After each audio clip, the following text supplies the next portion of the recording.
ئەو ئافرەتە گرێکی لێرە هاتیە ئەو گرێک ئەو ماسکی بنەخوارد ئەو گرێ ئەو چاوی لە دەستدایە ئێستا ئەوە هێدی دیتو ئێرانە خەریکە و چاوەشتە دەستدا پێویستی بە هاوکاریە. چاوی ڕاستی کچێک گرەی ژێرپەنجە کوێری کردووە دووشەوە هەرچیان کردووە دەیانەوێت 110 وەرەقەی بۆ پەیدا بکەن تا چاوەکەی دیکەشی کوێر نەبێت و هەرچی زووە نەشتەرگەری بۆ بکرێت.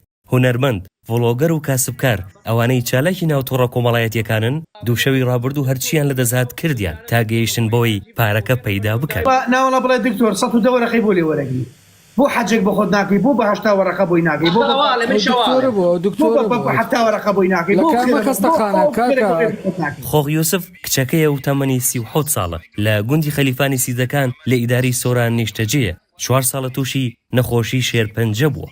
کازم یوسفی برای بە 964 وت گرەیەکی شێرپەنجە لە بەشی سەرەوەی لوتی دروست بوو و گەشەی کردووە بەهۆیەوە چاوی ڕاستی کوێر بوو و ئێستاش ترسەکە لەسەر چاوەکەی دیکەیەتی.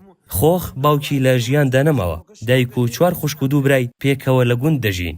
پێشتر دۆخی بەم جۆرەی ئێستا نەبووە بەڵام باگوێرەی دوای ڕاپۆرتی پزیشکی کە 964 دەسی کەوتووە دەبێت ژمارەیەک چارەسەری بەپەلەی بۆ بکرێت و ئامادە بکرێت بۆ نەشتەرگەری.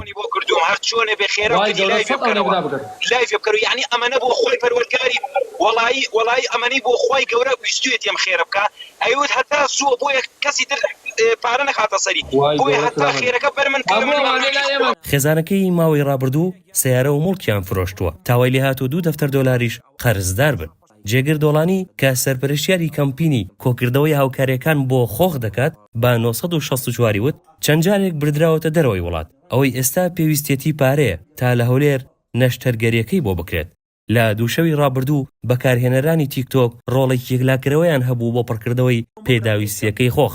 خەڵک لە ناوخۆ و لە دەرەوە بە 10,000 دینار و پاوەند و دۆلار هاوکاریان پێشکەش کرد تا ئەو پارەی دکتۆر بۆ نەشتەرگەریەکە داوای کردبوو پەیدا بوو. بڕیاروایە کەمپینێکیش بۆ دانەوەی قەرزی خێزانەکە بەڕێوە ببێت. جا بڕۆ ئیسلاحاتی خۆشت بکە بە ئیسلاحات بن و ئینشاء الله خوای گەورە شفای عاجل بۆنێت.